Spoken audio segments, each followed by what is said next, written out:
I'm here with the Association of African Universities Television, AUTV. I just want to say that without the media, you won't know what's going on in the world. Even with the media, you sometimes don't know what's going on in the world. So you need to tune in to the reliable sources who are really on the front lines, who can give you the information you need and give you facts, not conjecture, give you real news, not fake news. And this is the place to find it, AUTV. The voice of higher education in Africa.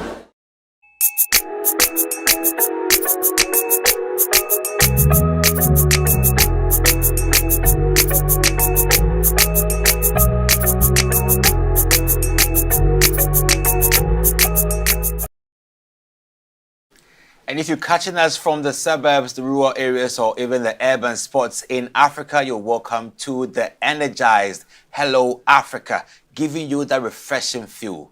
It's good to be an African. Phil, what do you think about it? It's very good to be an African indeed. Splendid. On a pleasant morning, the Splendid. 25th of November 2024. It's good to see you, my brother. And we're counting down. You're looking good, man. You're looking good too. I'm learning from you. Always learning from the best. You know, so you can call me AOD, Agyemang Ochudako, and you can call him Mr. Philemon Edwards. Yes. Phil, for sure. So tell them, what do we have for them this morning? Why should you spend time watching Hello Africa today? This morning, we are all over in Africa. We are beginning all the way from South Africa. We are running around the World Bank. We are going to the DR Congo. We are going to Sierra Leone. And then we are ending in Gaza. How about that? We are taking a spin around the world this morning. Gaza.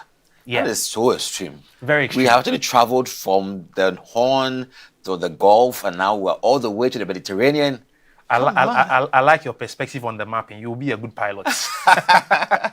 And so this morning promised to be an amazing one. If you are having your cup of tea, just keep sipping and keep your smile up. Just take your breath and also take some water.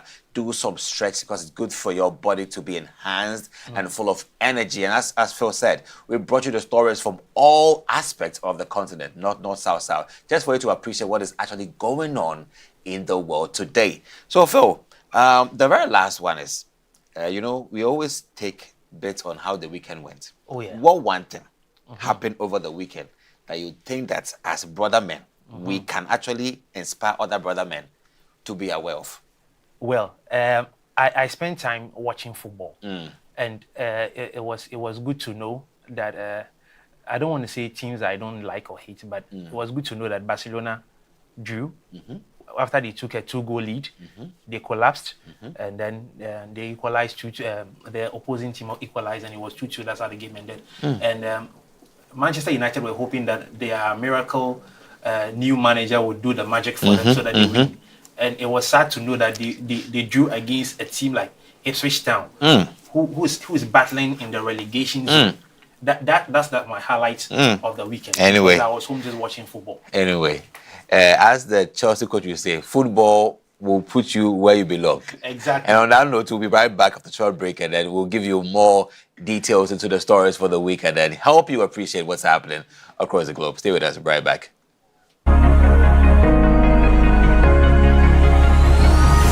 Hello Africa, keep watching AAU TV.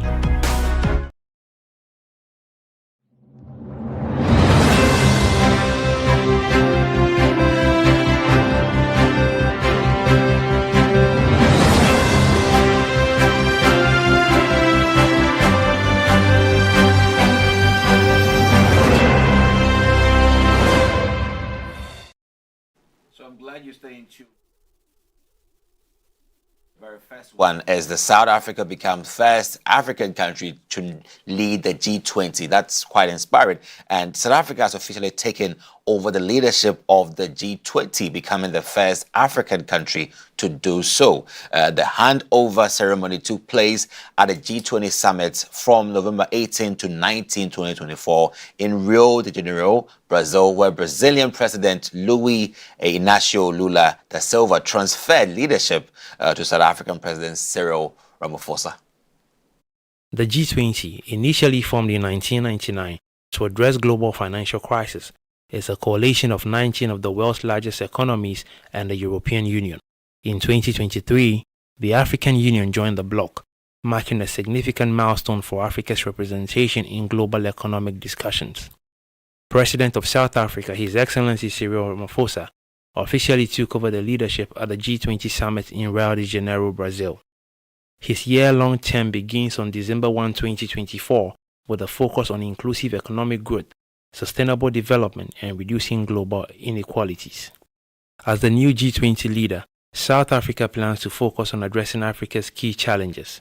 President Ramaphosa outlined his priorities, which include creating jobs, boosting industrial growth, ensuring food security, and using artificial intelligence to drive sustainable development. Under the theme Solidarity, Equality, and Sustainability, South Africa aims to prioritize the Sustainable Development Goals and bring Africa and the Global South's priorities to the forefront. The summit also highlighted pressing global challenges, including food shortages, climate change, and the role of artificial intelligence. Leaders from the G20 nations, the EU, and the African Union discussed strategies for addressing these issues amid a backdrop of international tensions such as the Ukraine war and challenges posed by an incoming Trump administration in the United States. And that is one way to say inspirational Africa. I think that South Africa has really made a great stride in the G20, and kudos to you, Sir Ramaphosa. And I believe that you make this opportunity count for Africa and also South Africa as well. And our next story, the World Bank reports strong economic growth in Sub-Saharan Africa. That's all we need to hear. We want to see great stats happening within our financial and economic phase. And last month, the World Bank released its 2024 Africa Pulse report, highlighting strong economic growth across Sub-Saharan Africa, with Rwanda among the top performers. As usual, the report projects 7.6% GDP growth for Rwanda, contributing to a broader trend of economic expansion in the region. And also, this growth is attributed to Sub-Saharan Africa ongoing investment in infrastructure, agriculture, and manufacturing, alongside its efforts to attract foreign direct investment. In its latest Africa Pulse report, the World Bank provided a detailed analysis of economic prospects for Sub-Saharan Africa. The report indicates that 27 countries in the region are set to experience growth, with 8 of them, including Cote d'Ivoire, Uganda, and Tanzania, projected to grow by more than 5%. Cote d'Ivoire is forecasted at 6.5%, Uganda at 6%, and Tanzania at 5.4%, signaling positive economic progress despite regional challenges. However, the report also underscores setbacks, particularly due to the ongoing conflict in Sudan, which has severely impacted regional growth. The World Bank lowered its growth forecast for Sub-Saharan Africa by 0.2% and 0.4% for 2023 and 2024 respectively. Sudan's conflict has caused a dramatic economic downturn, with predictions of a 20% contraction in 2023 and a 15% decline in 2024. Excluding Sudan from the estimate, Sub-Saharan Africa's economic growth would rise by 3.5% in 2024, reflecting a slight decrease from previous projections. The report also emphasizes that while some countries face setbacks, others like Rwanda are poised to benefit from strategic investments in development and infrastructure. The forecast reveals that while challenges persist, Africa's economic landscape remains resilient, with many countries showing positive growth trends. And still on top African stories, the World Health Organization has authorized the first mpox vaccine for children over the age of 1, a move experts hope will curb the disease's rising spread in Africa. The vaccine, produced by Japan's KM's Biologics, will be administered as a single dose. Cases in those under 18 have skyrocketed by over 130% this year. Save the Children has reported more than 25,000 suspected cases among children, a group that is almost 4 times more likely than adults to die from the new mpox variant.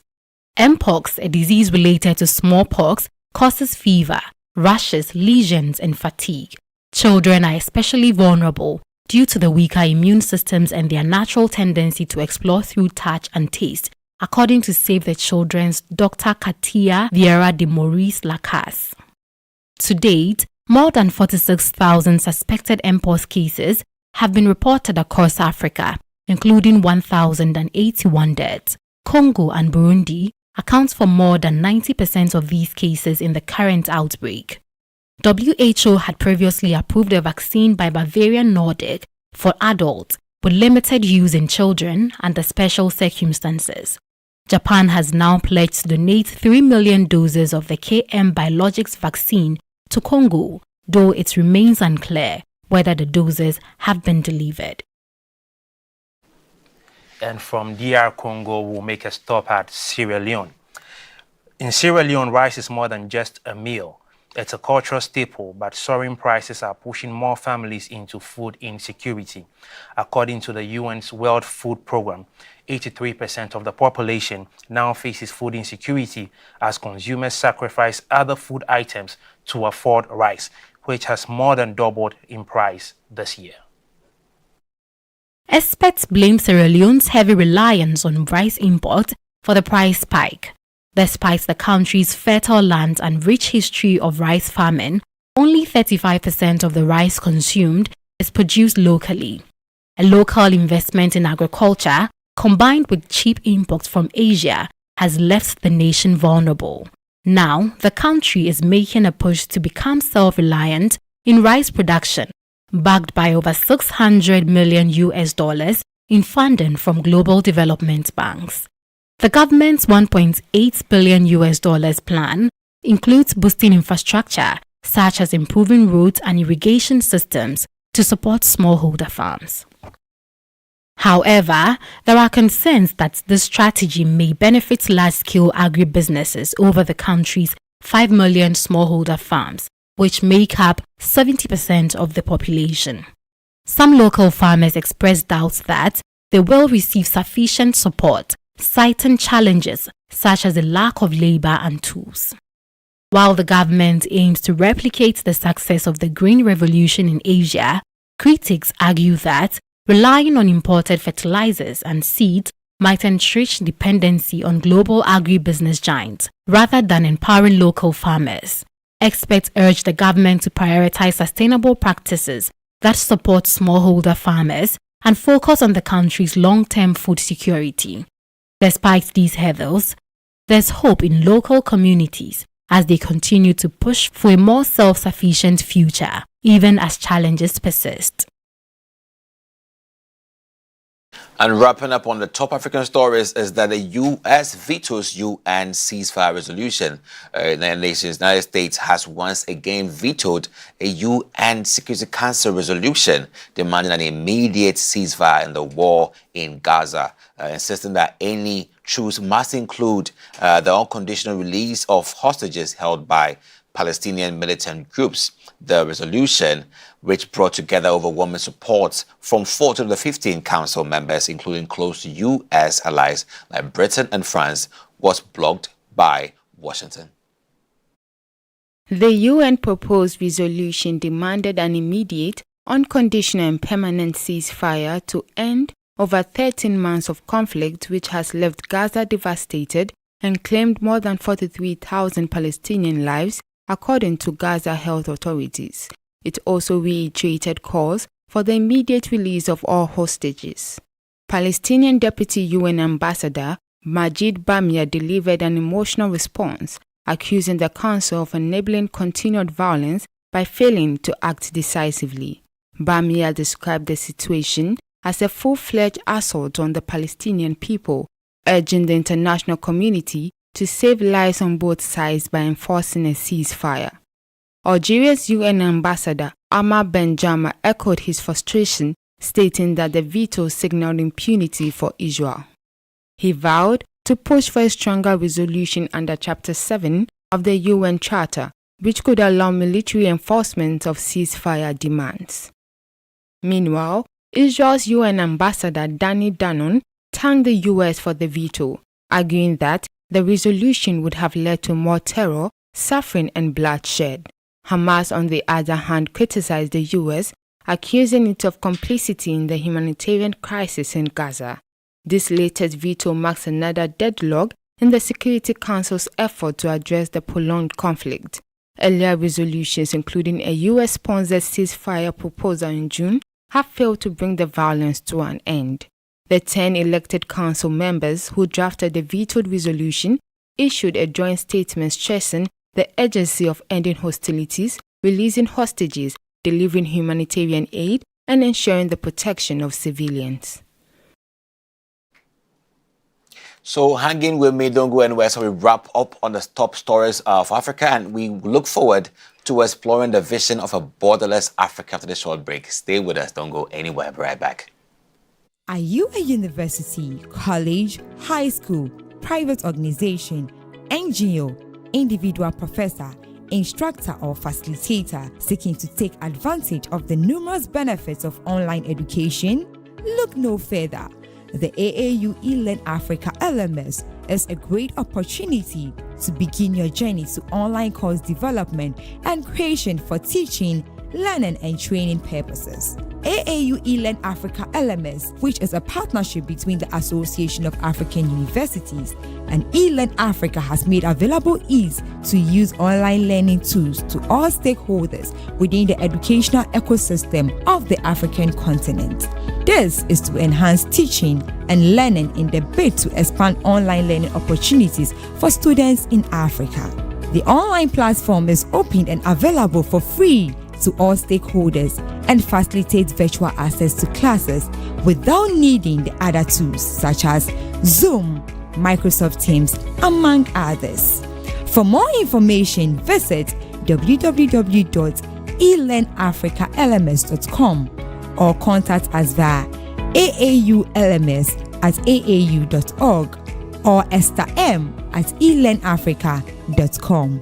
Follow us on LinkedIn, Twitter, and Facebook at AAU eLearn Africa LMS.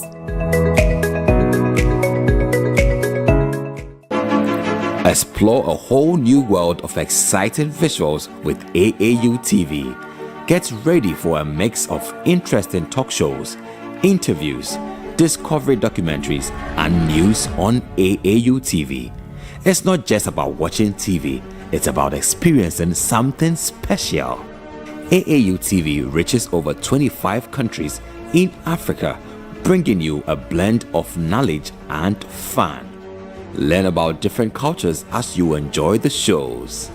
If you have events or want to showcase your business, we've got you covered. Watch AAU TV free-to-air channel on satellite. Connect with us on Facebook, Instagram, and X, formerly known as Twitter, at AAU TV. Reach out on call or WhatsApp us at +233 26 629 6601 or +233 20 399 5210. AAU TV, the voice of higher education in Africa.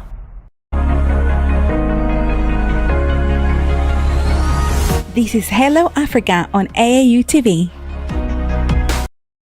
This program is proudly sponsored by Venom Mineral Water, Share the Love, and Bigo Drinks.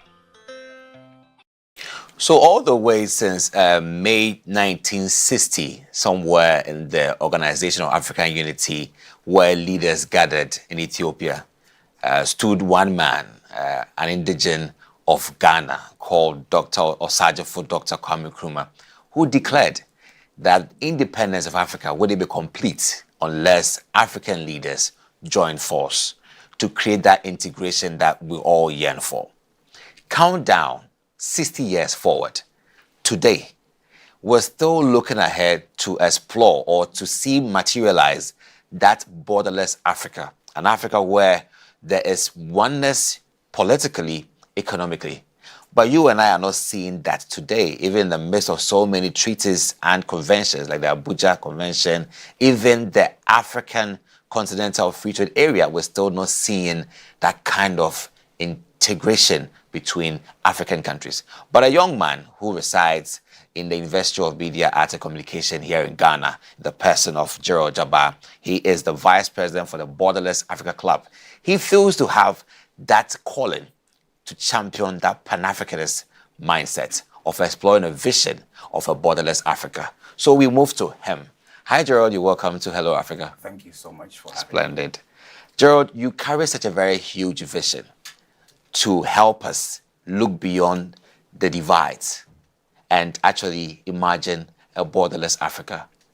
But it stems out to how it's all happened. How did they work with you? How did they start with you to chart this course? First of all, I would like to say a very big good morning to your viewers and to Mr. Hadi Yakubu, the movement coordinator of Africans Rising, our patron, Miss Eva Kupolo, our president, Mrs. Clarissa Bando, the executives and the whole member board of Borderless Africa. And a good morning to the whole of Africa, people within the continent and in the diaspora. Yeah.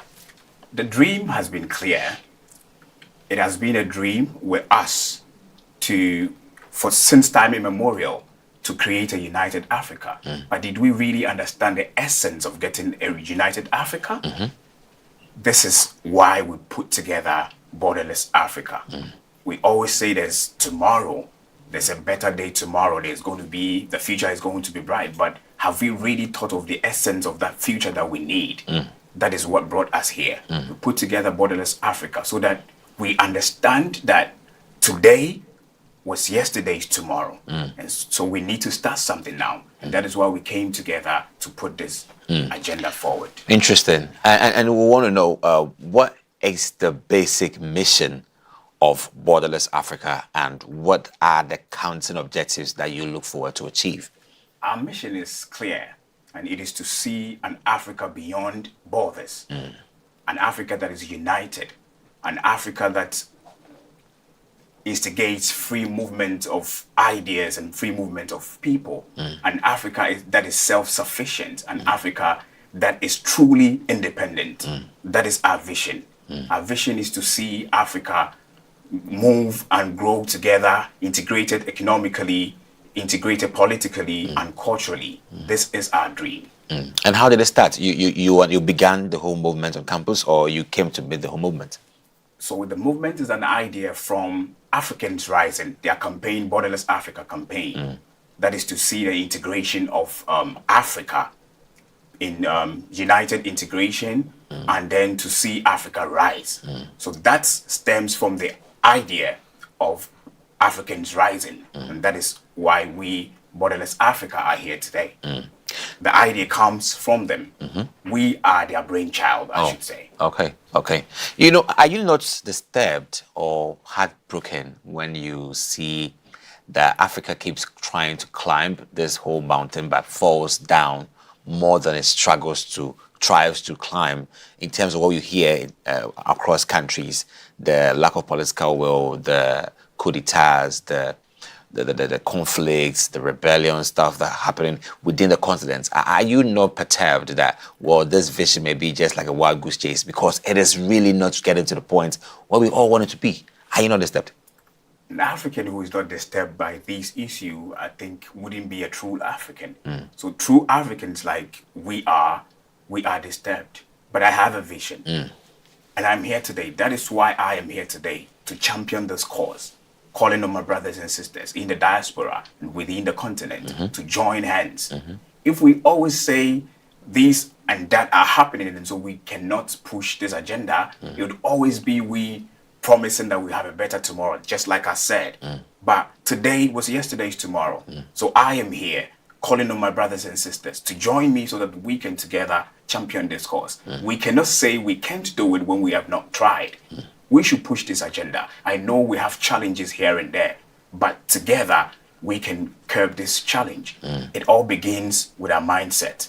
Let us have the mindset that we can do it, and together we can really achieve this aim that we look at to. It's interesting. And how have you kept the momentum on in terms of initiatives and programs? What have you done thus far to keep this fire burning? Interesting enough, Borderless Africa really has been 2 weeks today. So we've put up our launch, and we're planning, that is still in the pipeline, we're planning to have a peace campaign for this coming election. And that is what we're on right now. More like we're giving the peace campaign through social media, and we're still pushing to get Borderless Africa known out there. So first of all, what we're doing right now is the peace campaign. That is what we are up to right now. And after that, there are many other initiatives that we've put together to help this mission. There is calls to drive every movement with data. What studies have you conducted within the African continent to identify what are the hampering factors, what are the bottlenecks, which is perhaps preventing us from being borderless, being more integrated? What are the issues that you have realized or you have actually found, and how are you working towards taking them away to help gel the African continent together? Okay, so the particular issue that is very peculiar that I found out, or we found out, is the mindset. People know of a united Africa. They envision a united Africa. But do they truly understand the importance and the essence of having a united Africa? So our initiative is to educate the people, raise awareness on these issues, let them know the urgency to which we need to form this alliance and push this agenda. So that is what we have discovered. First of all, the barrier that we've set is within our minds. The physical barriers are there, all right, but our minds are bad from we thinking that a united Africa is really going to bring these importance that we are talking about today. Talk about economic importance, talk about trade and stuff like that. How look at the fact that we have a trade route within all the African countries where we have a hub where Ghana's cocoa is going there, Cote d'Ivoire's cocoa is going there, Libya has this, South Africa has gold. We have an African market. We sell all these things within the African market. The money, or economically, it circulates around the continent. Now, these people that we go borrow from would have to come here to buy the gold. It will be on our terms. We will tell them how we want it and what we need to do. We don't have to trade in dollar again. Now we can identify the kind of currency within Africa that we want to use in the trading. So everything begins in our mind. If we make our mind that we are going to be able to do it, we have to start now. Are you doing your best to ensure that African leaders are aligned politically, because it has become one of the biggest challenges thus far, the lack of political will, where countries are underestimated. Somewhere in 2022, we found Africa striving to have a common currency. It backfired. And we saw other countries, I would say, downplaying other countries' goods and services, that these countries have inferior goods. And how can we have an integrated continent if we are looking down other countries and not allowing free movement? If these things happen, how well have you tried to level up political will in your capacity and the networks you have? As youth, we have the energy, we have the expertise, we have the creativity, the innovative skills. We are garnering this support, putting the youth together. They say the voice of the people is the voice of God. We, in our own small corner, trying to put up these agendas, we push it to become a public agenda, and if further, we'll move on to a policy agenda, so that the African leaders would adapt these policies and put them into the policies that they are using to govern the country, which will extend to the continent at large. So these are some of the things we are doing. We need the voices. As I said earlier, there's a saying in Akan that goes, "Obakufo ninsa ensu nyamieni kata." That is what we are calling on everybody. If we have the bigger voice, we can infiltrate the ears of the leaders, and they will put this agenda into their policies. And that is how far we can go with it. And on a note of trying to cover God's eyes with your hands or the hands of others, how many people do you have in a team currently, and how are you spreading the news to other countries to get them subscribed to be part of Borderless Africa? Right now, on member level, we have 150 members right now. I told you earlier, it's just 2 weeks old, but we've tried. Okay. Haven't we? Yeah, you have. Having 150 members on board. Sure. And this is not an initiative that is just with Unimac. We're looking to establish some of these clubs in all universities, and if God permits, all the tertiary institutions in Ghana, and not just in Ghana, but across Africa. So these are the things that we're doing, and these are the members we have now. We're still pushing, still young, but we have a young body but an old soul. So we're hoping to. Yes, and I appreciate the fact that you're all energetic and young at that moment. And one other thing which also can't be downplayed is funding. How is Borderless Africa raising funds to execute all these amazing ideas, initiatives? How are you getting funds? Who is supporting Borderless Africa? Currently, our funds are based on member contributions, and we collaborating with stakeholders and individuals. But I will take this opportunity to seek or solicit for help from every individual who's an African. Listen to what we have. See the vision that we are seeing. See the Africa that we are envisioning. Support any way that you can. Financially, your ideas could help. Anything that you have as an African youth especially, bring it on board. We are getting the funds basically from the member contributions, as I said, and we collaborating with other institutions and NGOs as well. But you as an individual can also bring in your funds in any way, whether cash or kind, to help the project. Interesting. And you know, there have been other movements like this, which actually arose buoyant, energized. But it get to a point, it was loose. It lost focus because it got some political strings to pull. A party just funded them, and then all of a sudden, the whole Africa Unite vision turned to be something else. What would be that element that can switch the focus of Borderless Africa? If in case you were to meet one, what would you identify as, I would say, a diffuser of vision if you met one? And how are you working towards so you keep your mission and vision intact? We have sat down and spoken about this on a couple of occasions. We're not politically aligned. We would never be. Funds coming from any political party, we don't reject. But we will not buy into anybody's idea that does not align with our mission. That is our mindset. And if you have this mindset, nothing can change you from being who you want to be. So that is us. People did their ways and they had their ways around it, but we have our way around it. And our way is that we are sticking to our vision. We are sticking to our plans. And our plan is to not to align with any political party in order to get a swayed mind or ideas that would not align with our mission. So basically, it's our mindset. Sure. It is interesting that we have Gerald Jabbar in the house. He's the vice president for the Borderless Africa and resides school in Unimac. Which level are you now? I'm level 300. 300, yeah, with a very big vision. It's amazing that you are carrying this goal at level 300. And what message do you have for the university students out there, those who are in KNUST, who are watching you from other countries in Africa? If you were to throw a call, how can they be members? How should they buy a form here in Ghana if they are in Kenya or South Africa? How can they be members? So as I said earlier, you can be a member from wherever you are. Not a spectator, but a member from wherever you are. This is Borderless Africa Unimac. As I told you earlier, we are moving on to other institutions, and it's not just going to be in Ghana. We are only Africans living in Ghana.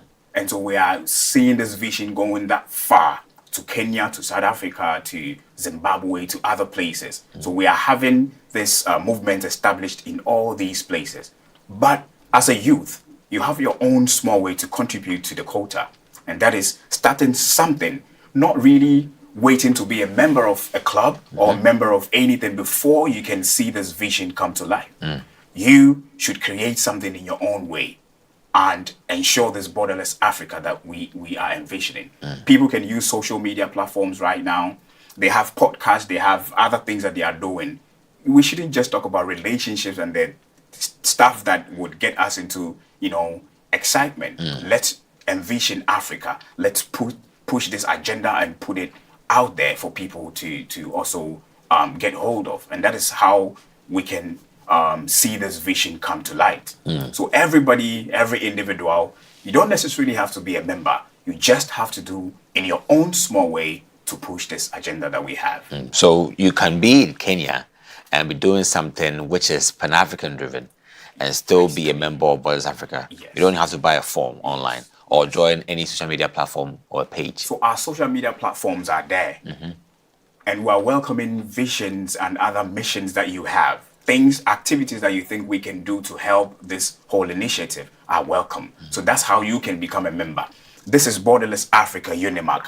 As I said, they are going to open other platforms or other clubs in other campuses where you'll be able to join and be a member permanently over there. But from afar, you can still be a member, joining our social media platform, our website, and being a part of us. Send us a DM, send us messages, visions that you have, things that you think we can do to push this agenda, and we would welcome that. And I think that gladly you are home and you want to know what are these platforms. Can you share with us the platforms on what social media stages so we can all try and then jump in there and contribute? Yeah, Borderless Africa Unimac on all social media platforms. So it's as simple as that. Borderless Africa Unimac on all platforms. Join in, follow up, and let your voice be heard. Gerald is inviting every young person out there, studying or not studying, just do something that characterizes that spirit of Pan-Africanism, standing for Africa and representing the values of an integrated Africa. So Gerald, thank you so much for carrying that vision. Is there any message at all that you want to throw out there? December 7th is near. I would want to tell our leaders first that when the power of love overcomes the love of power, our world will know peace. And to the other members, especially the big political parties that we have here, when we put our minds together, the Elephant Brothers can commune under the same umbrella and we can move on to the peaceful land that we seek. So my message is clear. It is simple. Vote, and when you're done, move to your house. Wait peacefully and for the results. If it comes and it doesn't go your way, fine. There are a lot of beautiful songs out there. Nasi brought a song. Ampon has a song from both NDC and MPP. Jump to one of the songs. Whether you are a winner or a loser, Ghana wins at last. If we are looking at the progress of Ghana and not being too partisan, we would understand that we should put Ghana first. So that is my message for the youth. Thank you so much, Gerald, for your message. And Arise African Youth, it's Africa. So if any African country has an issue, it affects us all. And Ghana is actually approaching a very important time in its political history, which is the elections. And that is a message that he has given, that you should all be responsible and play a role and be safe. So we'll come again after this short break and give you more news in detail with more discussions. Just stay with us. We'll be right back. The CGC Show is back on your screens. This season on the CGC Show bring you nothing short of interesting and of course educative interviews. We are going to delve into the areas of technical and vocational education and training, TVET. We will get interactive with our professional and well-experienced guests to educate us on how to attain the career path you have been dreaming of in TVET. On the show, we focus mainly on highlighting career opportunities and job prospects available in the program you are studying or yet to read at the tertiary level. Better yet, we help you understand that whatever venture you are in can contribute to the economic development of our beautiful continent. Join me, Ms. Darko, on the CGC Show on AAU TV as I engage experts and professionals to help build and nurture your career. The CGC Show, your trusted pathway to your dreams.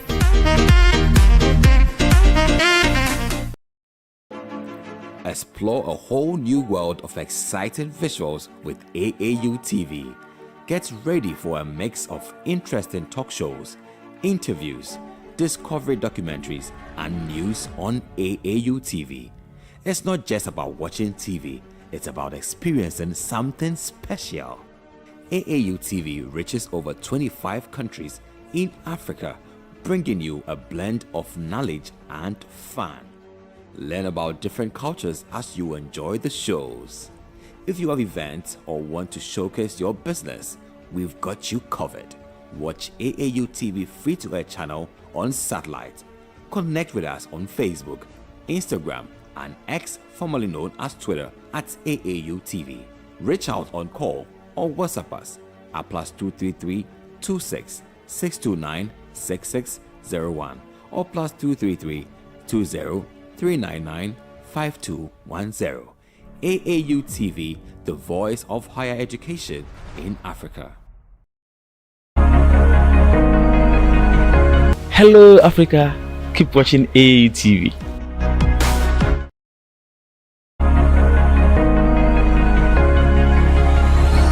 Hello, Africa. Keep watching AAU TV, the voice of higher education in Africa.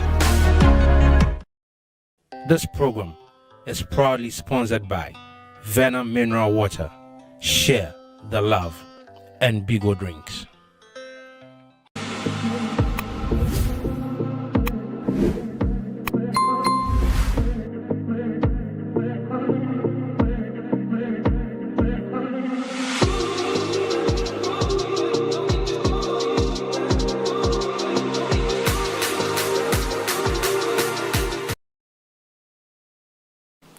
And it is quite refreshing, and if you join the other discussion with Gerald, who is the Vice President for Borderless Africa, Unimac, it was quite enlightening that you have young people who are so poised to move the vision of a together Africa.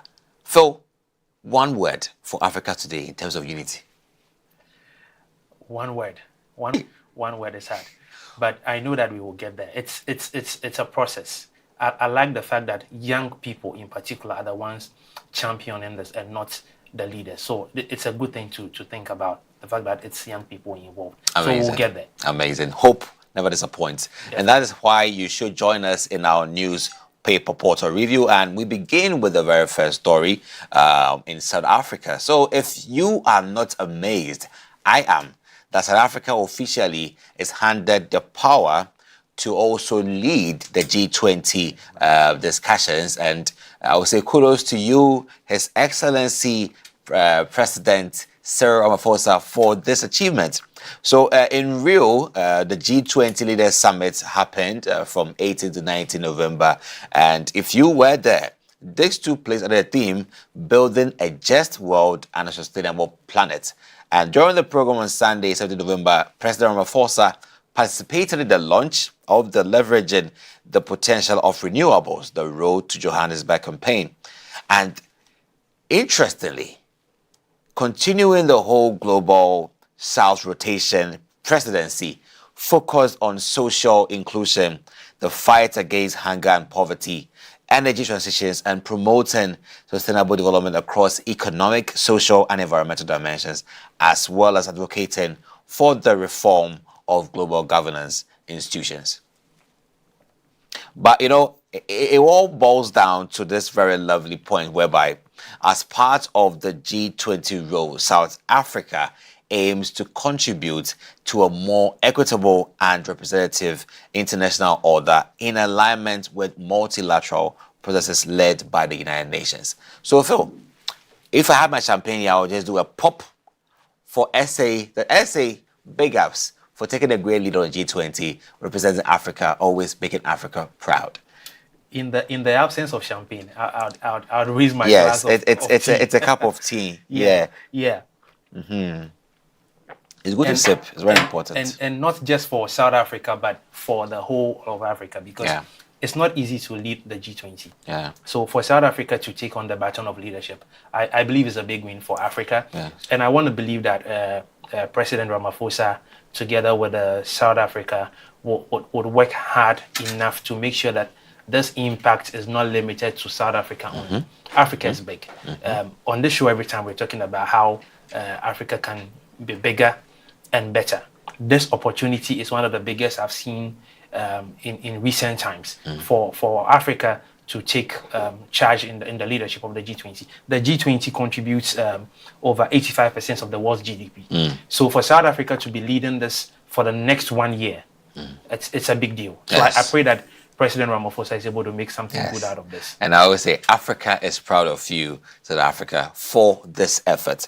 And, you know, interestingly, during the Rio Leaders Summit, South Africa actually officially took over the G20 presidency and continue to consolidate initiatives from its global South predecessors, starting from 3rd December and under the theme Solidarity, Equality, and Sustainability. One will not say that Africa you haven't got all the wings enough. Your lungs are weak. Your democracy is shaken. Your continent isn't well integrated. Your GDP is struggling. You are not yet to achieve targets. What kind of strength and wit, authority and knowledge are you using to lead the G20? So, are you not intimidated by this opportunity? Well, it sounds intimidating at the sound of the number of countries that make up the G20. And when you look at their economies compared to even the whole of Africa put together. So for me, indeed, it sounds intimidating. But the reality in this matter for me is that when you are handed such a responsibility, you cannot afford to fail. So this is where South Africa, together with the rest of Africa, must come together and make sure that within this next 1 year, they are going to put Africa properly on the map of the world in every area that matters. We are talking about sustainability, we are talking about development, everything that matters as long as the G20 is concerned. Africa cannot afford to fail. So if the AU would get involved in this and rally behind South Africa, I believe it will be a better way to work around this. I know that it might be challenging because of the things you have mentioned, because it doesn't look like we are there in many areas of Africa's growing when you compare it to the world. But indeed, it's like I'm saying, it is intimidating, but it is challenging enough. And anybody who is not willing to live up to challenges, I'm afraid, cannot be able to make any difference in the world. So I think that Africa should be able to make something good out of this. So in spite of our weaknesses, in spite of the challenges, the limitations and everything, it's about time we, at least for the next 1 year, let's make sure we are working together. I believe that by the end of that 1 year, the entire G20 will be able to put their hands together and say, South Africa has done a good job in leading the challenge for the whole of the G20. So I think that we should be able to take the challenge on. It's not only South Africa's job. That is my main concern. It's not only South Africa's job. If we fail to understand that it is an African thing, that is where the problem will begin from. So African leaders and the AU must begin to see this and then start doing something quickly about this. I'm glad that it's starting just about a week from now. 1st December. Sure. So as soon as possible, the stakeholders, African Union, whoever, if you're listening to us right now, this is our time. We cannot afford to fail. The world is watching us. For this also just training a hot ball. Recently, we've heard that South Africa has joined a whole group, a whole block of nations who are charting a whole different course, unlike that of the North Atlantic Trade Organization and a whole lot. The BRICS. So Brazil, Russia, India, China, and Southern Africa, the only African country paired to these giants. And you have the president of Brazil, Mr. Luiz, passing this baton through his office to His Excellency Ramaphosa. It's more of like just a handout to a colleague who is in the same league. Are we really doing this based on merit or based on the fact that we are in a club and therefore we're doing it for a lower colleague? Is this merit? Is there merit in there? Do you suspect any merit in there? I want to believe it's on the basis of merit, because South Africa will not be the only country to be on the African country to be part of the G20 if they were not supposed to be there. Okay. For them to be part of BRICS, I don't think it was by virtue of anything they had done. It is by merit, because South Africa is one of the finest economies in Africa. Anyhow you look at it, because even when you look at, for example, let me see, immigration within Africa, a lot of people move from within other African countries to South Africa to try to make a living. People say, like, usually how a typical African will say, I'm overseas, in abroad. Basically, when you're out of your country, you're overseas. But we tend to say overseas when you are probably in Europe or America. But for people to be able to travel out of other African countries and try to settle in South Africa and make a living, and they are doing fine, and they come back home and then things are better than than they left it. It just tells you that they are doing well. So I believe that there's a merit in there. It's not by virtue of some sort of selection which they were lucky and then the bid fell on them and then that's it. I mean, a lot of African countries are doing well in recent times, like Rwanda. But I believe that people like Rwanda or countries like Rwanda will catch up very soon. But South Africa definitely have done something because even again in terms of economy, there are a lot of global brands that have production in South Africa. All of these are things that are boosting the South African economy. So definitely they have done something correct to get them that seat at the G20 and also at the BRICS table. And in case you didn't know, the G20 comprises of countries like Argentina, Australia, Brazil, Canada, China, France, Germany, India, Indonesia, Italy, Japan, Korea, Mexico, Saudi Arabia, South Africa, Russia, Turkey, and the UK, US. So you find that these are top guys or top countries who make up the G20, and finding South Africa emerging as a lead is overwhelming. And based on all merits, we believe, and I believe, that it is a whole new direction for South Africa to also share with the world their light.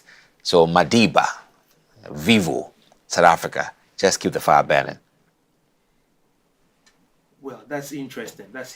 So I guess from South Africa, we can move on to the next story, and we are going straight to Russia. A new Russia-Africa Higher Education and Research Action Plan is being implemented to strengthen educational exchanges, university partnerships, joint research, and language learning between Russia and African countries. This plan, adopted at the first ministerial conference of the Russia-Africa Partnership Forum in November, aims to boost cooperation in education, science, and innovation from 2023 to 2026. Now, key initiatives include increasing scholarships for African students in Russia's institution, with plans to expand the number of state-funded places. Russian language learning centers have been established across Africa, and collaborations between Russian and African universities are growing. However, experts warn that the plan lacks sufficient financial support and concrete strategies for success, and could exclude some key stakeholders like regional university associations. Now, Dr. Harris Ando, a higher education researcher at the Council for Scientific and Industrial Research, Science and Technology in Ghana, told University World News that over the past decade, the Russian government has sought to expand its influence in Africa. And this has been evident through initiatives like the formation of the BRICS bloc and support in arms and other resources to a select few African countries. And this was said by Dr. Harris Ando.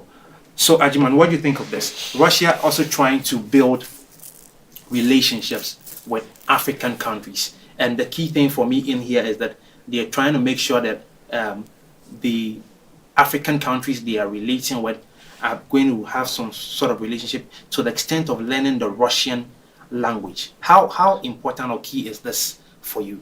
I think that we've had a long history with Russia in terms of academic exchange and support within the educational sector.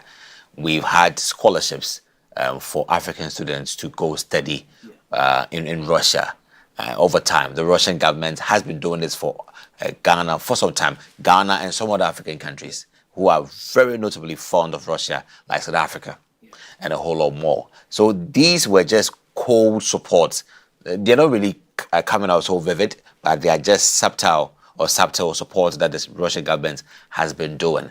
And it has been made quite infamous, you know, Russia. When you hear Russia, you know what it's all about. It's tagged with some sort of animosity and a whole lot of things that doesn't really build the image of Russia.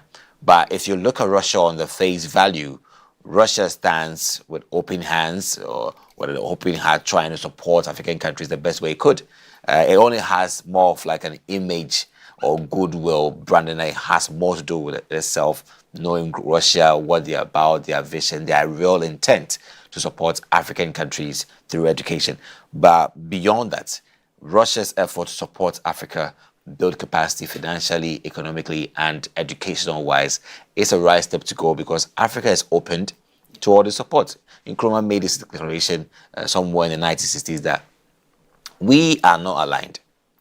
So Russia, USA, China, you are all super countries or super worlds that you can do what you want to do, but do not find Africa or find African countries aligned. Ghana, represented by Kwame Nkrumah, said we are not aligned.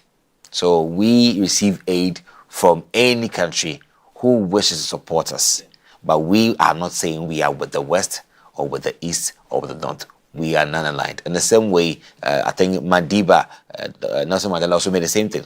But we are not aligned. We are open to any country who's willing to tie their vision with ours and help us grow from the annals of our history to elevate us to that first world country that we want to be. If you also share that vision, we are ready to cooperate with you the sustainable, responsible way. And this shouldn't be an impediment to any other country to align us that we are with a country and therefore we are cancelled off. We are opened for any good agenda. Yeah. That's an interesting point. And I like the fact that you mentioned in a sustainable, responsible way. Because as part of the article, experts are saying that they think that this plan lacks sufficient financial support and concrete strategies for success. And I wonder why it will be like that, even though the relationship has been there for a while. So Russia is a superpower in terms of world economy, a good GDP and all of that. So I tend to struggle to understand why experts think that there's the lack of sufficient financial support in there. Because over the years, for example, when you consider Ghana, I know a few medical students who have gone to Russia study, and then they have come back and they are doing brilliantly well, and they are helping the health sector in this country. Other people have done same in other fields when it comes to the economy. So for experts to say that there is a lack of sufficient financial support, would you agree with that? You know, so recently, if you actually be looking at the Russian trajectory, Russia has spent much of its resources fighting a neighbor, Ukraine, and has actually undergone a lot of sanctions. Some European countries don't want to have anything to do with Russia. The USA also cancels Russia off. Even Russian billionaires in other countries were forced to leave or be cancelled out. So you see that there are many sanctions just to stifle Russia of its lifeline. So if the same country who is on the verge of crush, who is being accused of war crimes in international courts, who is also being cancelled out from other global trade treaties because of their actions against humanitarian laws, you find a country like that offering you these very lucrative opportunities to help enhance your education and economic growth. You may want to sit down and reconsider, is this really what it is? Because this country isn't really on its full toes.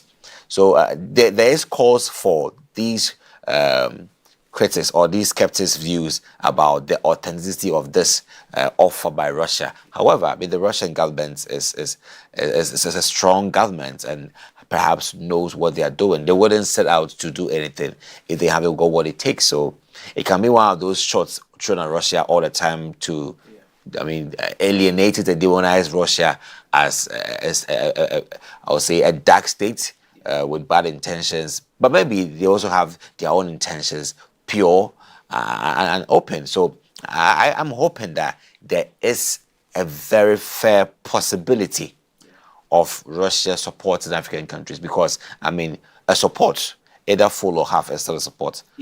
And if there's no means of exploitation, exploitation in two ways. There exploitation whereby studies and finance are used for common mutual benefit, and exploitation whereby your main goal or your resources is being taken at the expense of your involvement. You are now being robbed of what you have because you involved yourself. And I hope it shouldn't turn out to be that kind of exploitation, but an exploitation whereby there is common finance, technology, and other benefit that is shared for common good.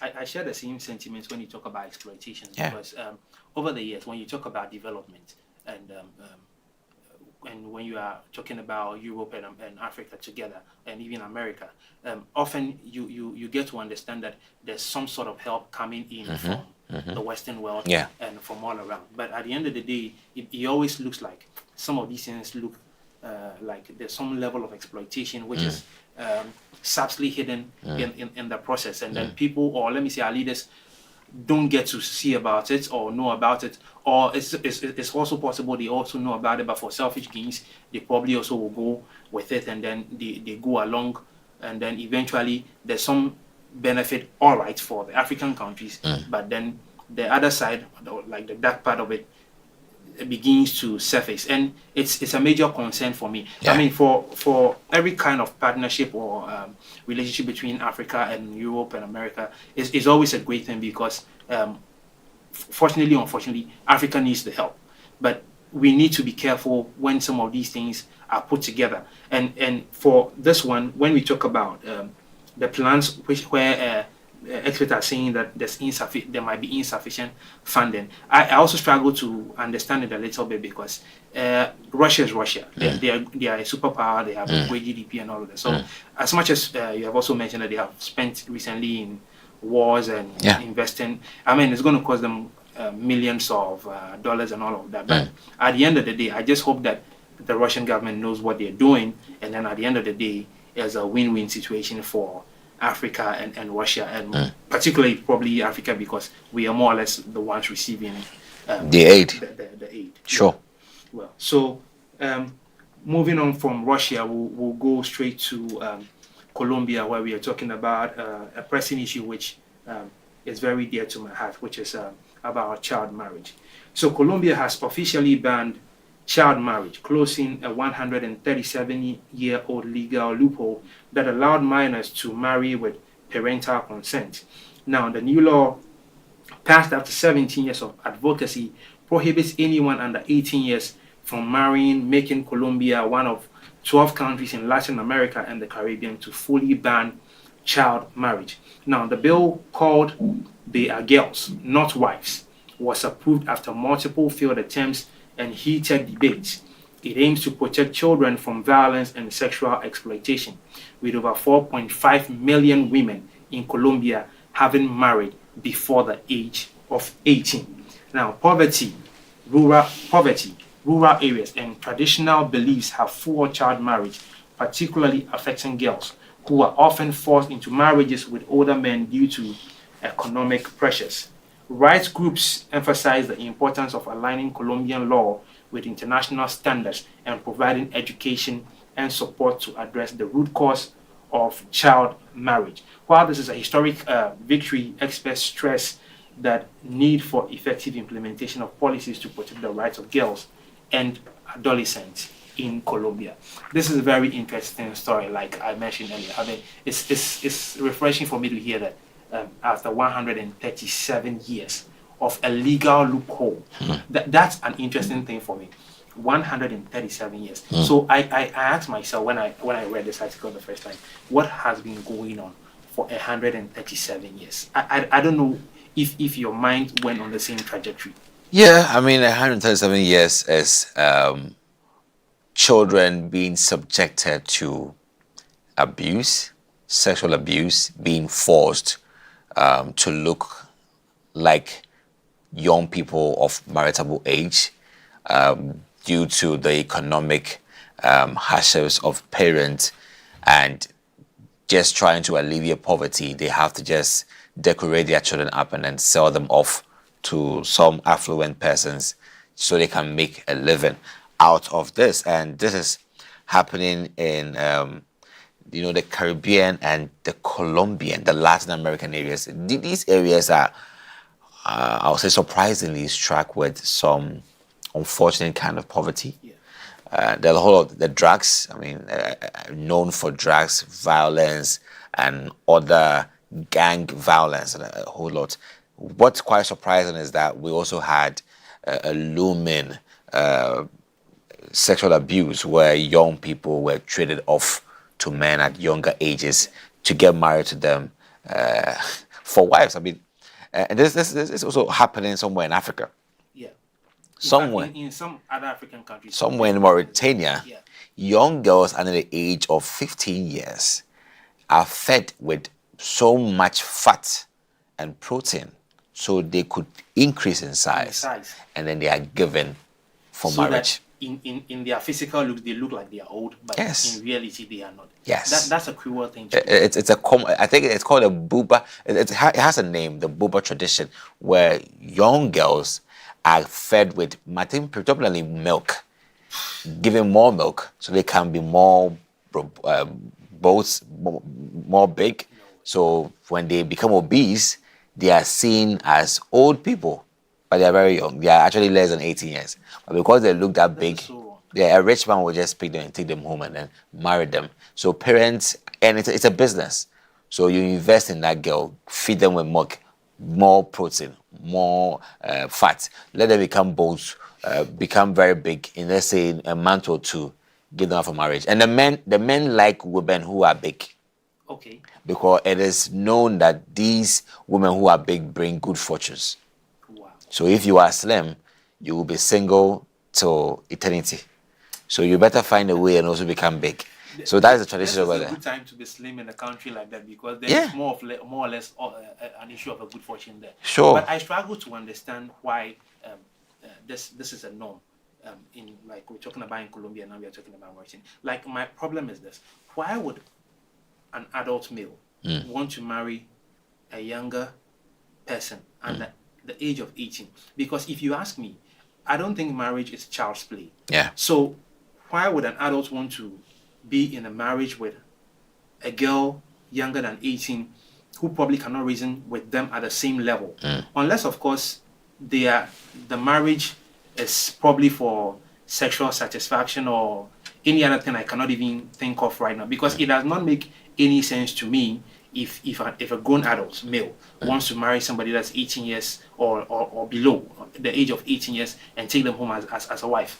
I mean, I can understand the economic part of it where families want to trade in their girls in for money for whatever reason. But for an adult male, why you want to marry a girl lower than 18 years old as a wife? Obviously. I do not understand that. Obviously, there isn't any point of companionship because if it's companionship, then you need somebody who's equally level-headed, just like you are, so you can reason with. So you can look at beyond companionship, which is actually way off these circles. Yeah. You may want to look at the whole sexual abuse aspect.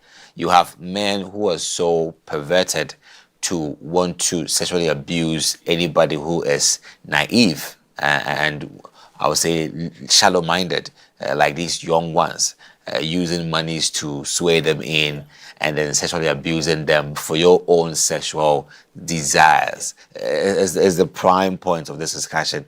While some men will want to engage in this because of their own selfish and unscrupulous desires sexually. There isn't any benefit out of this yet just to take advantage of the young lady or young girl who is underage and then take them through some very horrendous sexual escapades and a whole lot more just to satisfy that very ill desire. That is where it all stems from. It is unbelievable.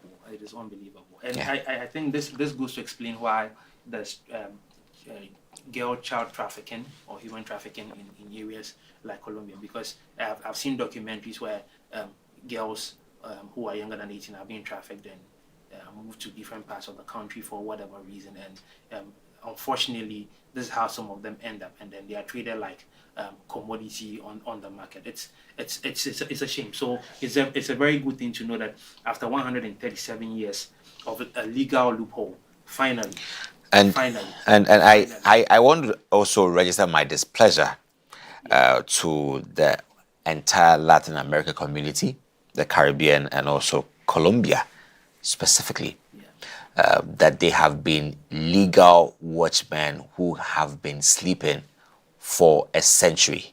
Yeah. How can you? That's unbelievable. How can you condone this injustice for 100 years plus, and still, and now it becomes a law?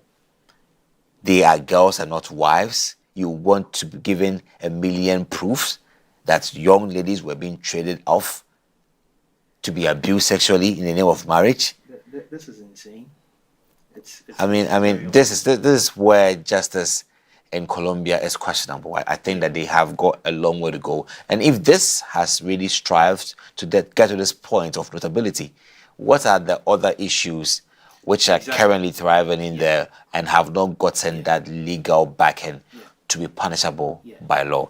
There's more that we have to look into this. So it gives rise to issues like drugs and things of that nature, which is it tells how rising in places like the kind of living in there and the way these crimes are just allowed to breathe day in, day out. It is questionable. It's appalling, but it's just good to hear that finally some good news has come out of this. Well, anyway, so we will go for a short commercial break. When we come back, we will continue with our discussion. Stay tuned, don't go anywhere.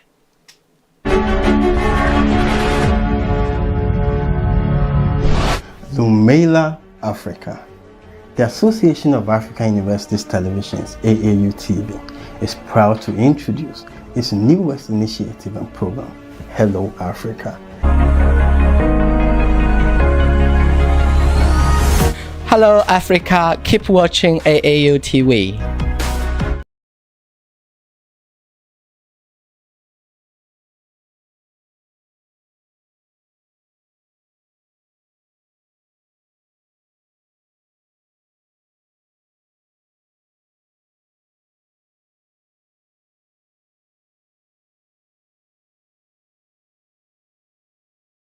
This program is proudly sponsored by Venom Mineral Water, Share the Love, and Bigo Drinks. And you're welcome back to the Hello Africa program live on AAU TV, coming to you from East Legon in Accra, Ghana. And we'll still continue our discussions on our news portal review. And we'll go straight into South Africa.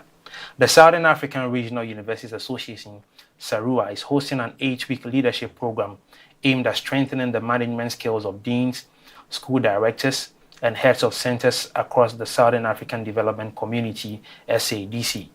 The program seeks to improve leadership at higher education institutions, addressing challenges faced by senior leaders who often step into their roles with limited preparation. The curriculum covers a wide range of topics, including global and regional higher education contexts, leadership styles, financing, research, gender equity, and sustainable development goals.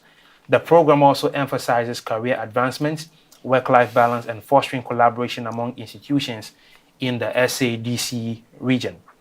Dr. Birgit Schreiber, who leads the program, highlighted its goal of creating a community of practice across the region, moving away from competition towards collaboration. SARUA's future plans include expanding leadership offerings to include programs for senior leadership, women leaders, and middle management. Key issues discussed in the program include challenges such as limited funding, staff retention, and the need for stronger university government and industry partnerships. Experts like Professor Halisi Ngambi shared insights on leadership maturity and the importance of responsible, accountable, and ethical leadership for sustainable development. The program aims to empower leaders who can guide institutions with authenticity, integrity, and a deep understanding of Africa's diverse heritage. Agyemang, what do you think about SARUA's recent initiative? It's an amazing feat, and you're looking at a regional university association, quite common to the AAU. AAU is more continental, and SARUA is a regional institution bringing together all the universities around the Southern African belt to champion a common cause and building, enhancing relevance of higher education, building faculty capacity, and also charting a course which is more strategic and foresight to help build a better, improved leadership across the area. And you have a very important figure in there, Dr. Birgit Schreiber, who I personally had an encounter with. I interviewed her when she was having the 9th edition of the all students initiative, all student faculty initiative in Korea. So she's the vice president for an institution that's tied to student faculty or student services. So if you go to a campus, you see a student service center where you have faculty leads who are there providing student campus support systems and assistance. So they manage that faculty. And globally, they invite them every year to a program trying to understand some of the dynamic and emerging issues when it comes to student services or the campuses, and how they could all share knowledge on how they could manage these issues based on the several case studies shared by other African country heads of student service departments. And Dr. Sharaba has been a very important stakeholder. And she had told me that she's going to lead a program in Africa concerning improving leadership and collaboration among students, student leads, or say student service leads. And she actually delivered. And I'm glad that she took this to the South African Regional University Association, where she has this program on, basically to help senior leaders, women leaders, and middle management members gain that kind of awareness and consciousness to the turbulent times we find ourselves in. The issues are not coming with the flags. They are wicked problems that evolve over time.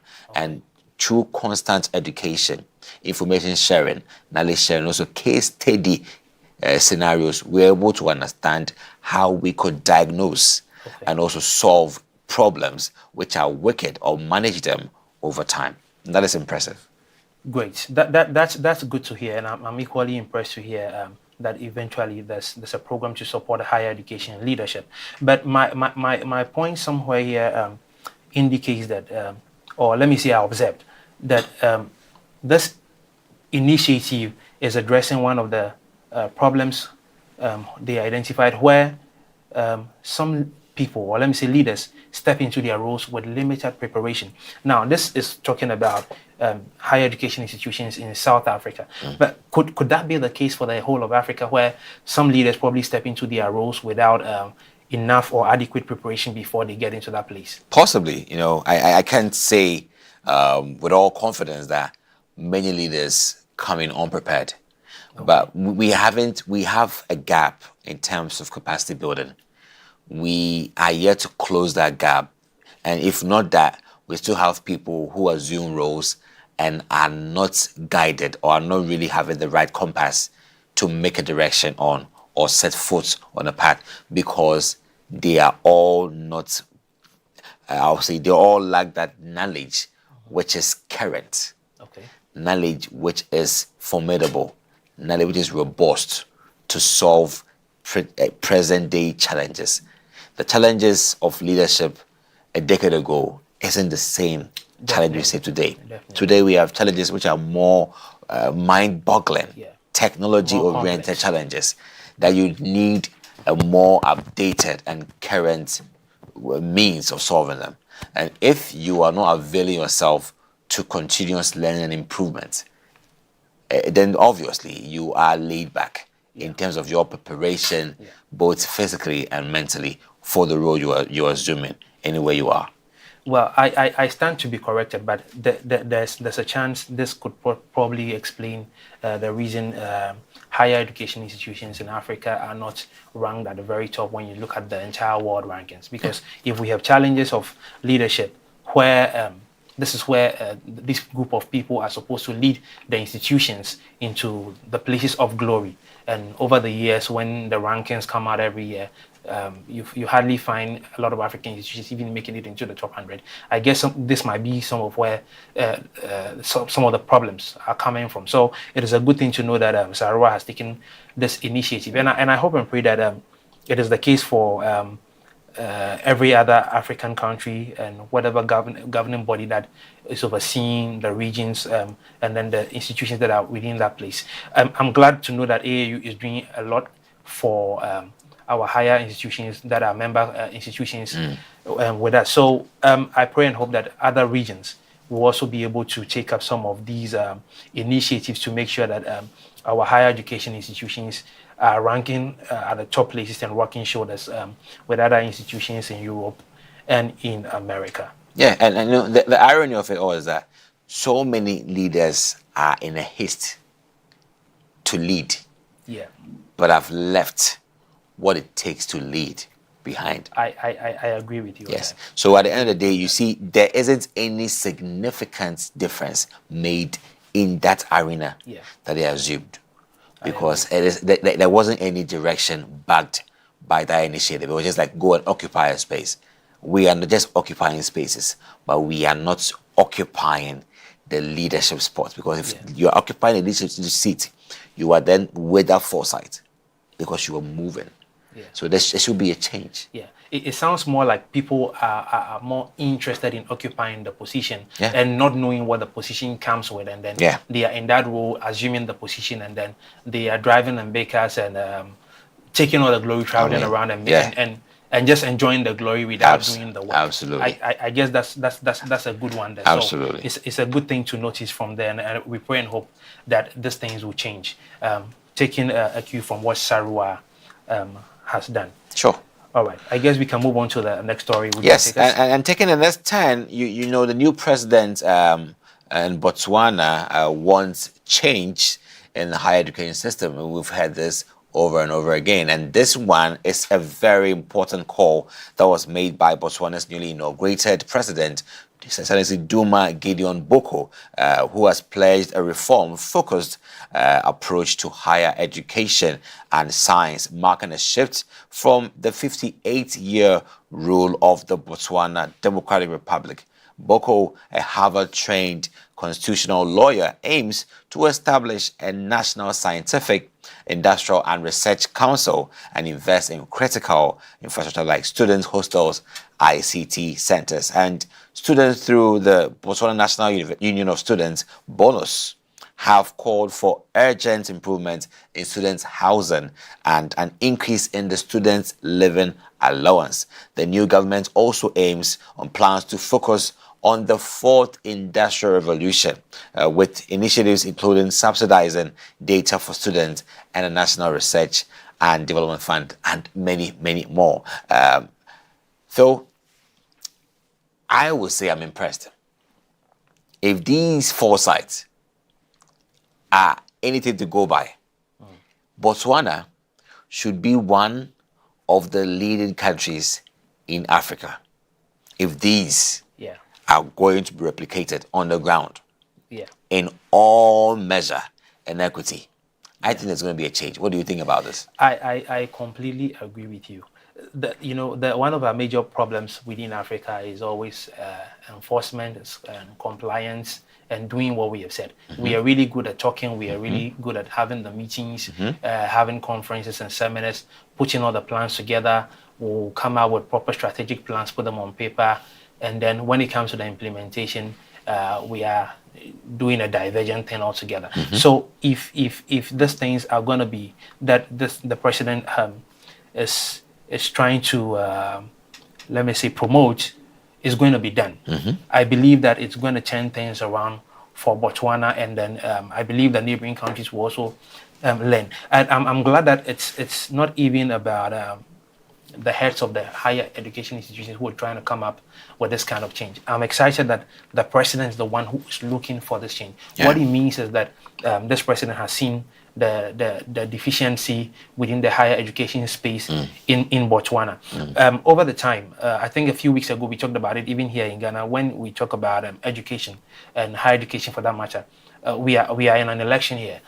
We haven't had proper plans for education in the manifestos of the leading political parties in this country. So for a country like Botswana, if they have a president who has seen something of this nature and has taken it up and wants a change in the higher education system, I think it's a thing that should be applauded, and other countries must learn from them. I've always said that if I ever was president of any country, there are things that I'll always make sure let me say, are standard and would never be touched. Number one is education. Number two is finance. Number three, health. Number four, agriculture. These things, you need to bring stakeholders together, put them together, and make sure that there's always a standing plan so that no matter the government that comes in, nothing changes. Because people come in and because of political divide and political power. They want to show that they are in office. Yeah. They come to do whatever they like. Look at Ghana, for example. We've had presidency that changed senior high school policies where formerly senior high school used to be 3 years. 3 years, 4 then years. it came to 2.5 years. I did 2.5 years. Then it came to 3 years again. And now we are doing 4 years, and it's free SHS. Look at the change that has come within the last, say, 20 years when you talk about education. We don't think about the repercussion and the how much it affects people. Yeah. And excuse me to say, some of these leaders, unfortunately, do not even train their children in the country when it comes to education. They take them out of the country. So it's the average Ghanaian or average African's child who remains in their domicile country that goes through the system that they have created. Yet they don't make their children go through the same system. If it was that good, why are you not training your children in the same system? So for a president to be able to identify a system of this nature when it comes to higher education, it's a good thing. And I want to see this kind of things happen in the higher education space in other African countries. Yes, it is really overwhelming to find Boko's administration pledging to enhance education by establishing the Botswana Research Council, fostering collaboration between universities and industries.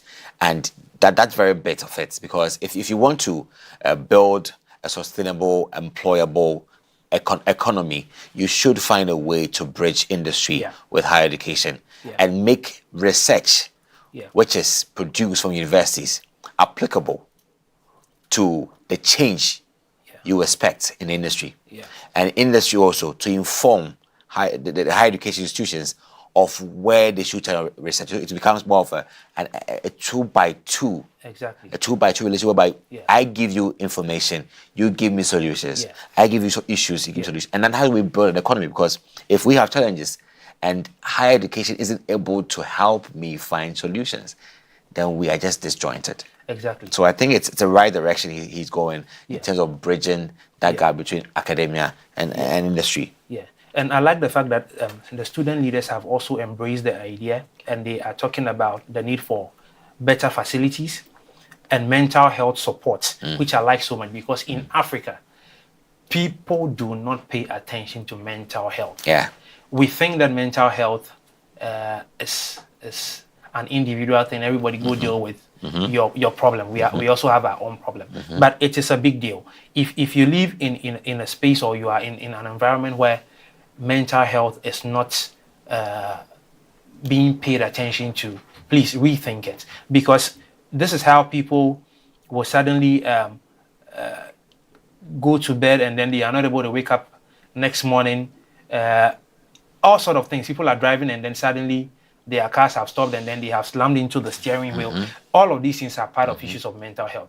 And the list goes on and on. That when you look at the results of mental health, even suicide and all of that, thankfully we don't have that kind of suicidal rates when it comes to those figures in Africa. But in the Western world, it's happening. Depression and all of those. And so I'm happy that the students themselves have embraced this, and then they are taking it up, and then they have mentioned, aside facilities, which comes under infrastructure, they are thinking about mental health. Yeah. And it's that interesting. So if at this moment, if you have legs at home, just try and do a stretch. And if I've got a football somewhere, soccer ball, just get it and try to do some few footworks, because it's about to go down on the pitch, which is only green, with a ball having various colors and one net where you tear the net, score a goal. It's Game On Africa with your man Phil Idris, right up next. Explore a whole new world of exciting visuals with AAU TV. Get ready for a mix of interesting talk shows, interviews, discovery documentaries, and news on AAU TV. It's not just about watching TV, it's about experiencing something special. AAU TV reaches over 25 countries in Africa, bringing you a blend of knowledge and fun. Learn about different cultures as you enjoy the shows. If you have events or want to showcase your business, we've got you covered. Watch AAU TV free-to-air channel on satellite. Connect with us on Facebook, Instagram, and X, formerly known as Twitter, at AAU TV. Reach out on call or WhatsApp us at +233 26 629 66 0201 or +233 20 399 5210. AAU TV, the voice of higher education in Africa.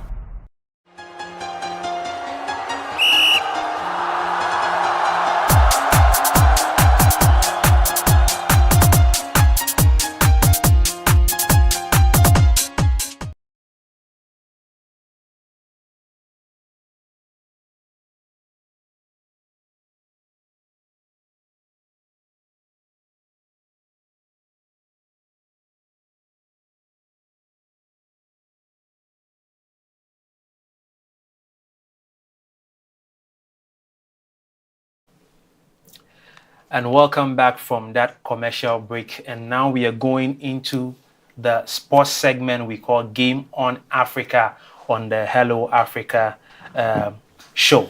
And we will begin with some trending news. We'll talk about what's trending in the world of sports. We'll talk about the updates from the English Premier League, the Bundesliga, Italian Serie A, and then we'll end with some news in the Black Stars camp as well. Now, Pep Guardiola will be Manchester City manager for at least 2 more years after the 2024-2025 season, after he signed a 2-year contract extension last Thursday. The 53-year-old was coming to the end of his City deal, which was due to expire at the end of the current campaign, but he has opted to remain at the Etihad Stadium. The deal itself will take Guardiola's tenure at the club to over a decade, making him City's longest-serving manager since Les McDowell in 1963. Also, Genoa announced Patrick Vieira's appointment.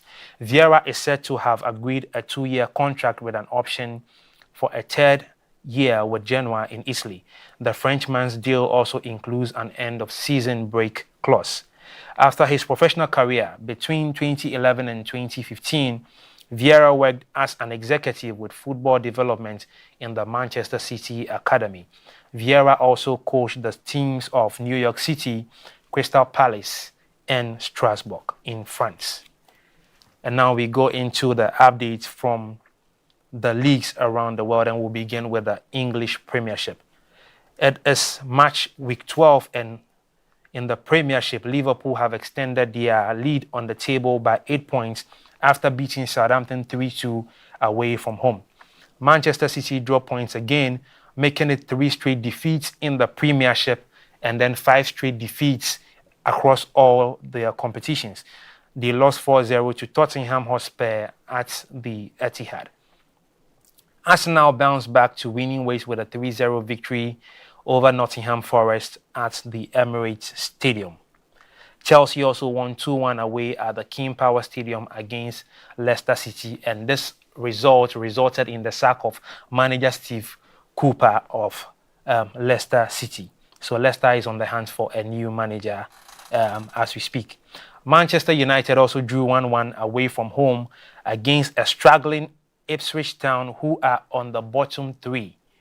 In the last round of matches for the week, Newcastle and West Ham United will battle it out tonight at the St. James Park. Liverpool lead the table with 31 points, followed by Manchester City with 23 points, Chelsea with 22 points, and Arsenal also with 22 points, making the top 4 in the Premiership. Manchester United sits in the bottom 10 at the 12th position with 16 points. Now we move on to the Spanish La Liga.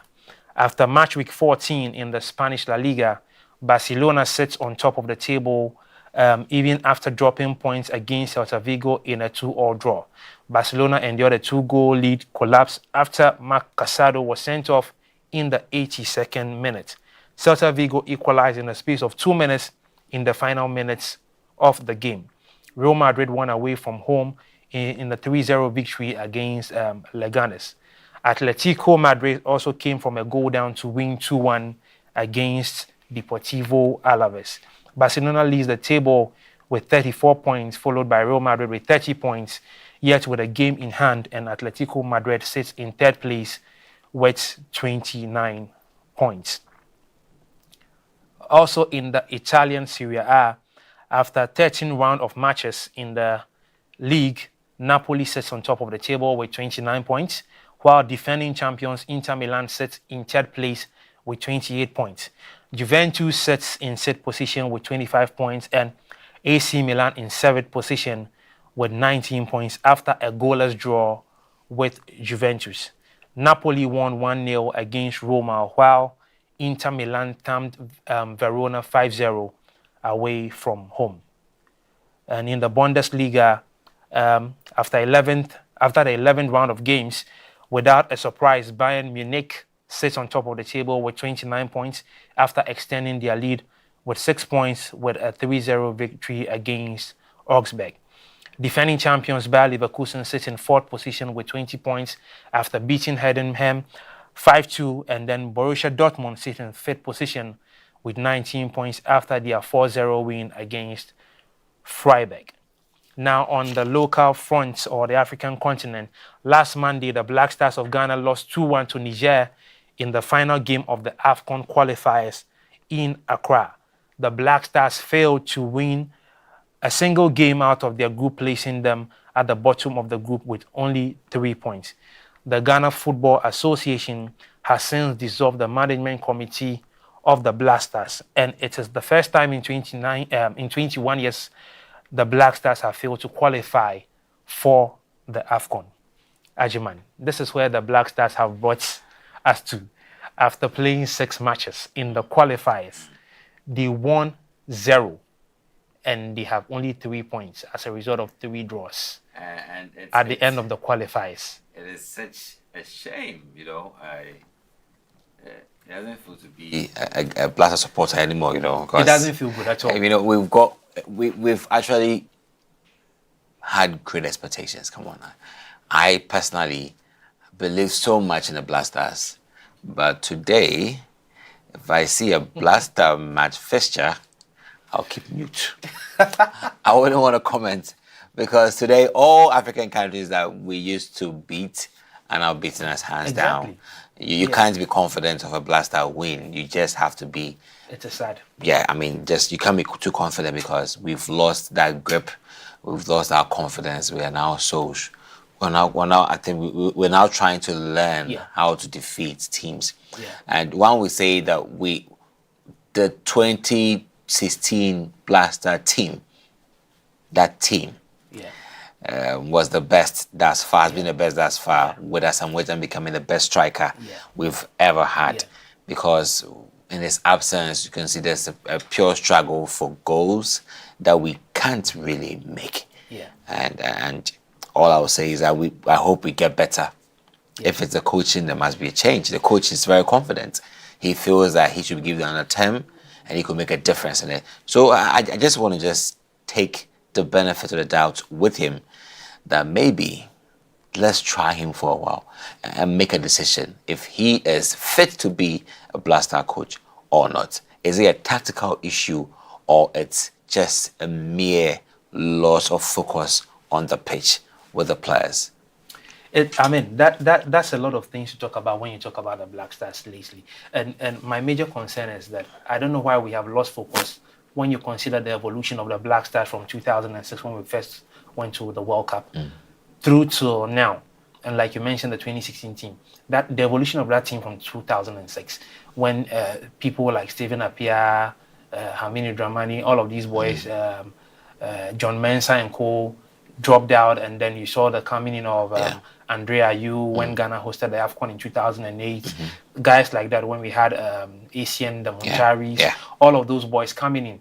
And so now, when you look at the evolution of the Black Stars team in the last 10 to 15 years, you would wonder what is going on at the moment, because it is difficult to understand or comprehend what has gone wrong in the last 4 or 5 years, especially possibly in the last 10 years from the 2014 World Cup fiasco in Brazil. So it's I don't know why our FA is not trying to identify the problems, because we see how the team has metamorphosed from 2006 and they have come to its current state. The FA has changed hands, and now Ketu Kweku is is in the helm of affairs. But we all can attest to the fact that he hasn't done much, or whatever his efforts he thinks he has made is not yielding the kind of results that we are looking for. I mean, it's sad to say that even with the scandals of the former FA president, Kwesi, people are still calling that he should come back and manage the FA, even with all the scandals. It tells you what he did back then that this FA is not doing. The sad part for me, even when you talk about the FA, is last week, they as part of their commitments to the local league, they have given some buses to some of the teams. Look, if you see the state of the buses, it's sad. The body of the buses are fine, but you and I know when it comes to vehicles, the buses, it's not the body that I just dilapidate. The interior of the buses, and you have donated this to the leagues. That's not good at all. It's sad. So for me, the FA has dissolved the management committee. I think the FA themselves should dissolve themselves, first of all, and then we'll reconstitute and then start this thing all over again and see who is fit to play for the Black Stars. But anyway, this is what time will allow us to discuss on Game on Africa. Next week, hopefully, we'll be able to talk more about the Black Stars. It's just sad to see that the Black Stars will not feature in the AFCON in Morocco in 2025. So this is the end of Game on Africa on the Hello Africa show. And when Game On wraps up, you know that it is also just the beginning of the end of today's episode on Hello Africa. And, you know, let me just share this wonderful, throw this wish out there. I want to wish some very special people who've made great strides. The first one is our very own here at the AAU, Miss Comfort Ifeayeboah, who has bagged her degree in marketing, the Kwame Nkrumah University of Science and Technology. She graduated just during the weekend at Kumasi, and she was so happy. And that is hard work backed. And this is to say that you also have a whole lot more to achieve. So be motivated by this first degree and let that catapult you to achieving the masters and then the PhDs and a whole lot more. I know you have what it takes to do that. And secondly is to also wish a friend, Bright Akosa, aka Team Christ, who is with Cowbank. I believe that you have seen how far the Lord has brought you in your perseverance and tenacity to always submit, to work hard. And that is how far you've come. I know you're a man of good deeds and great values, and you will go far and far based on the kind of values that you have each and every day. Who would you want to send a very wonderful message to out there? I just want to wish my very good friend, Gilbert Bruce, a happy birthday. Today is your birthday, Gilbert. I know wherever you are. You are watching and listening all the way from the UK. Happy birthday, brother. Bruce has been my brother and friend all the way from Adisada College when we were in secondary school. So, my brother, cheers to a new age, and then I wish you all the best today. Enjoy, and I'll speak to you after the show. Yeah. Great. And that is where we wrap it up beautifully on Hello Africa. So you've had all the fun, all the information, the good, the bad, the terrible. All together, we are living the African dream. And that is where the message comes to Phil. That if you wake up in the morning and you can smell the great breeze, and you know that you're an African, always be proud of yourself, because life is just for a given.